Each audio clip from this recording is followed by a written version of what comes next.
Shalom, selamat jumpa saudara dan rekan semua yang diberkati Tuhan Yesus. Kita lanjutkan dengan surat Rasul Paulus kepada umat di Korintus yang kedua, bab 9, dengan judul perikop Pengumpulan Uang untuk Yerusalem. Tentang pelayanan kepada orang-orang kudus, tidak perlu lagi aku menuliskannya kepada kamu. Aku telah tahu kerelaan hatimu tentang mana aku memegahkan kamu kepada orang-orang Makedonia. Kataku, Akaya sudah siap sedia sejak tahun yang lampau, dan kegiatanmu telah menjadi perangsang bagi banyak orang. Aku mengutus saudara-saudara itu agar kemegahan kami dalam hal ini atas kamu jangan ternyata menjadi sia-sia, tetapi supaya kamu benar-benar siap sedia seperti yang telah kukatakan, supaya apabila orang-orang Makedonia datang bersama-sama dengan aku, jangan mereka mendapati kamu belum siap sedia, sehingga kami, untuk tidak mengatakan kamu, merasa malu atas keyakinan kami itu. Sebab itu, aku merasa perlu mendorong saudara-saudara itu untuk berangkat mendahului aku, supaya mereka lebih dahulu mengurus pemberian yang telah kamu janjikan sebelumnya, agar nanti tersedia sebagai bukti kemurahan hati kamu dan bukan sebagai pemberian yang dipaksakan. Demikianlah sabda Tuhan.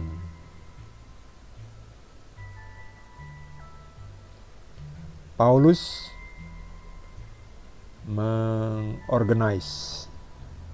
mengatur, memanage, mengelola pengumpulan uang untuk Yerusalem. Ini maksudnya adalah bantuan uang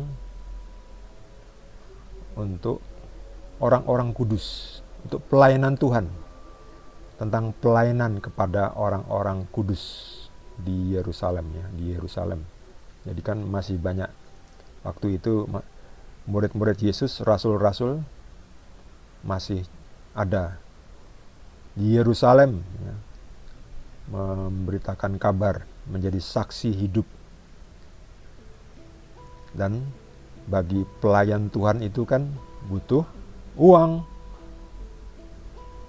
Mereka butuh uang untuk bayar kebutuhan seperti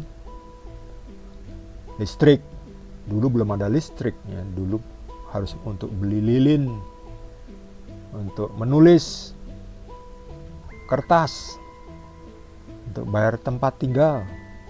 Kalau misalnya harus pergi ke suatu tempat menginap, harus membayar makanan. Tapi kalau rasul-rasul ini kan menginap di rumah jemaat, rumah umat, jadi gratis.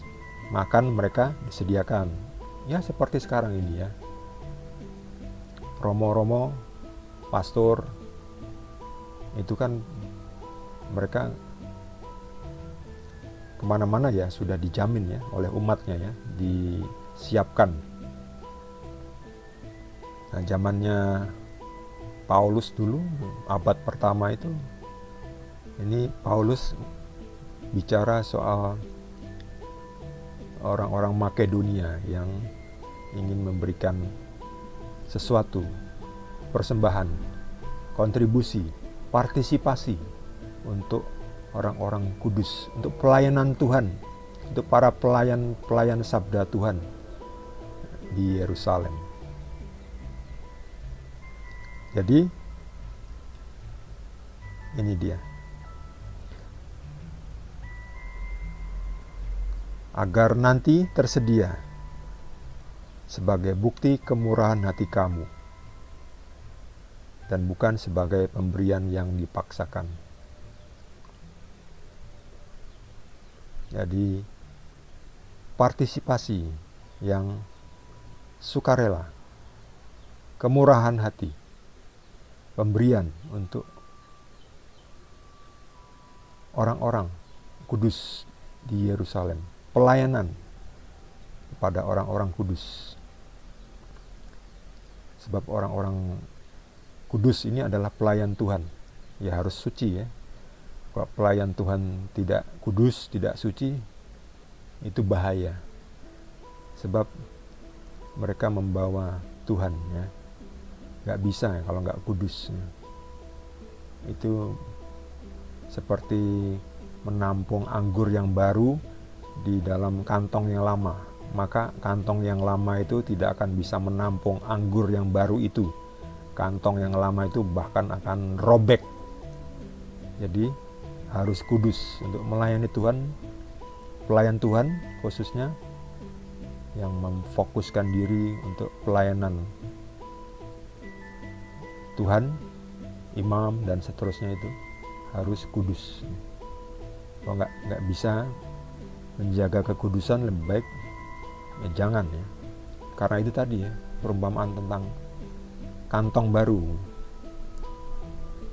untuk anggur baru. Anggur baru ini diumpamakan sebagai Roh Kudus, Roh Tuhan. Bagi saudara yang mendapat tambahan pencerahan dari Roh Kudus, boleh juga berbagi dengan kita semua yang belum subscribe. Jangan lupa di subscribe dan juga di like. Kita akan lanjutkan dengan perikop berikutnya. Terima kasih. Tuhan Yesus berkati kita semua.